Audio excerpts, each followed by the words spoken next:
Akwụkwọ Deuteronomy isi nke 18. Ndị nchụaja bụ ndị Livayị bụ ebo Livayị niile. Ọ dịghị oke maọbụ ihe nketa ha ga-esoro n'Izrel nwee. Àjà ọkụ niile nke Jehova na ihe nketa ya ka ha ga-eri. Ọ dịghịkwa ihe nketa ha ga-enwe n'etiti ụmụnne ha. Jehova onwe ya bụ ihe nketa ha dịka ọ gwaworo ha. Nke a bụkwa ihe ekpeziri ka e nye ndị nchụaja site n'aka ndị Izrel bụ site n'aka ndị na-achụ àjà maọbụ ehi maọbụ atụrụ, na ha ga-enye onye nchụaja ọkwa aka ya na ntị ya abụọ n'okpuru ya, ihe mbụ nke ọka gị na nke mmanya vaịn ọhụrụ gị na nke mmanụ gị, na ihe mbụ nke ajị igwe ewu na atụrụ gị ka ị ga-enye ya. N'ihi na Jehova bụ Chineke gị ahọpụtawo ya n'ebo gị niile iguzo ije ozi n'aha Jehova ya onwe ya na ụmụ ya ndị ikom ụbọchị gị niile.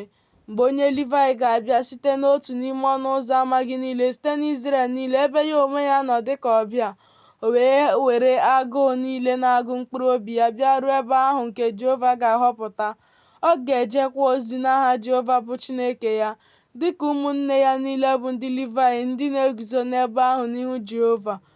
Oke dịka oke ya ka ha ga-eri, na-agụghị ihe ha niile rere nke o nwetara n'aka nna ya ha.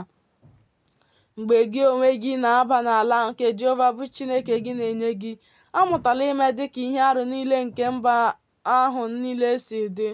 A gaghị ahụta n'etiti gị onye na-eme ka nwa ya nwoke maọbụ nwa ya nwaanyị gabiga n'ime ọkụ, maọbụ onye na-ajụ ase maọbụ onye na-eji igwe ojii tụọ isi ọma maọbụ isi ọjọọ, maọbụ onye na-agba afa maọbụ onye mgbasị, maọbụ dibịa nrafu maọbụ onye na-ajụ mmụọ ihe maọbụ dibịa afa maọbụ onye na-ajụ ndị nwụrụ anwụ ihe.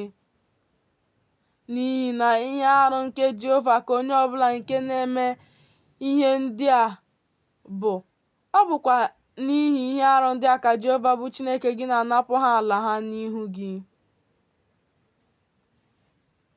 Onye zuru oke ka ị ga-abụ n'ebe Jehova bụ Chineke gị nọ.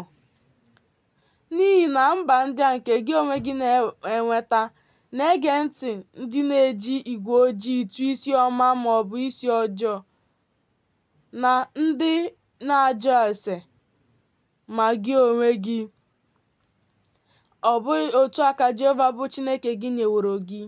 Dịka Jehova bụ Chineke gị ga-eme ka onye amụma nke dịka mụ onwe m biliere gị site n'etiti gị, site n'ụmụnne gị, onye ahụ ka unu ga-ege ntị, dịka ihe nne si dị nke ịdọrọ n'aka Jehova bụ Chineke gị na Horeb n'ụbọchị mkpọkọta ahụ, sị, ka m ghara ịnụkwa olu Jehova bụ Chineke m ọzọ, ka m gharakwa ịhụ ọkụ ukwu a ọzọ, ka m wee ghara ịnwụ.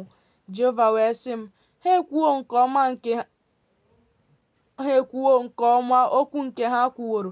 M ga-eme ka onye amụma nke dịka gị biliere ha site n'etiti ụmụnne ha.